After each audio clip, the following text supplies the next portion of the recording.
പരിശുദ്ധ പരമ ദിവ്യകാരുണ്യത്തിന് എന്നേരവും ആരാധനയും സ്തുതിയും പുകഴ്ചയും ഉണ്ടായിരിക്കട്ടെ.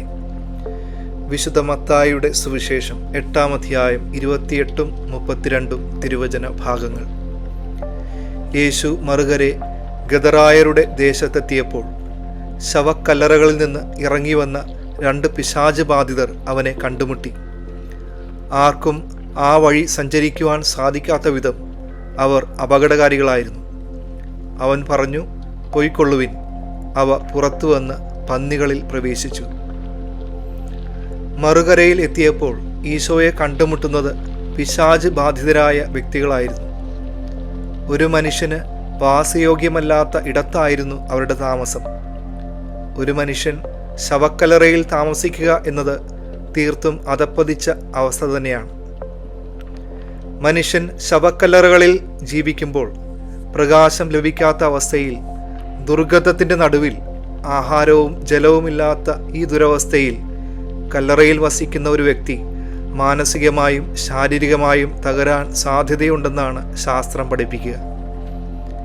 മനുഷ്യൻ്റെ മാനസികവും ശാരീരികവുമായ തകർച്ച കാണാൻ ആഗ്രഹിക്കുക സാത്താനാണ്. സാത്താൻ ബന്ധങ്ങൾ തകർത്തുകൊണ്ട് ഒരു വ്യക്തിയെ ഏകാന്തതയുടെ, നിരാശയുടെ കല്ലറകളിലേക്ക് നയിക്കും. പിശാച് തകർത്ത ജീവിതങ്ങളെ ഈശോ വീണ്ടെടുക്കുന്ന കാഴ്ചയാണ് ഇന്ന് തിരുവചന ഭാഗത്തിൽ നമ്മൾ കാണുന്നത്. അവരിലുള്ള പൈശാചിക സാന്നിധ്യത്തെ ഈശോ പന്നികളിലേക്ക് അയക്കുന്നു. തിന്മയിലും ജഡിക പാപങ്ങളിലും മുഴുകി ജീവിക്കുന്ന ഏതൊരു വ്യക്തിയെയും പിശാച് പതിയെ പതിയെ കല്ലറയോട് സമമായ നരകതുല്യമായ അവസ്ഥകളിലേക്ക് നയിക്കും. നിരാശയും അമിതമായ കുറ്റബോധവും വെറുപ്പും സാത്താൻ കുത്തിവയ്ക്കുന്ന സെഡേഷൻ അഥവാ മയക്കുന്ന മരുന്നാണ്. ഇന്ന് ദിവ്യകാരുണ്യ സന്നിധിയിൽ നമ്മളെയും നമ്മുടെ കുടുംബങ്ങളെയും ഇത്തരത്തിലുള്ള ദുരവസ്ഥകളിലേക്ക് തള്ളിവിടുന്ന സാത്താൻ്റെ എല്ലാ തന്ത്രങ്ങളെയും ഈശോയുടെ തിരുരക്തത്തിലേക്ക് നമുക്കിപ്പോൾ വിട്ടുകൊടുക്കാം.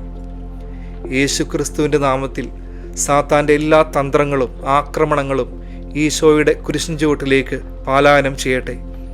ഇനി തിരിച്ചു വരരുതെന്ന് യേശു ക്രിസ്തുവിൻ്റെ നാമത്തിൽ കൽപ്പിക്കുന്നു. ഈശോയുടെ തിരുനാമം നമ്മളെയും നമ്മുടെ കുടുംബങ്ങളെയും എപ്പോഴും സംരക്ഷിക്കട്ടെ. സർവശക്തനായ ദൈവം, പിതാവും പുത്രനും പരിശുദ്ധാത്മാവും നിങ്ങളേവരെയും സമൃദ്ധമായി അനുഗ്രഹിക്കട്ടെ. പരിശുദ്ധ പരമ ദിവ്യകാരുണ്യത്തിന് എന്നേരവും ആരാധനയും സ്തുതിയും പുകഴ്ചയും ഉണ്ടായിരിക്കട്ടെ.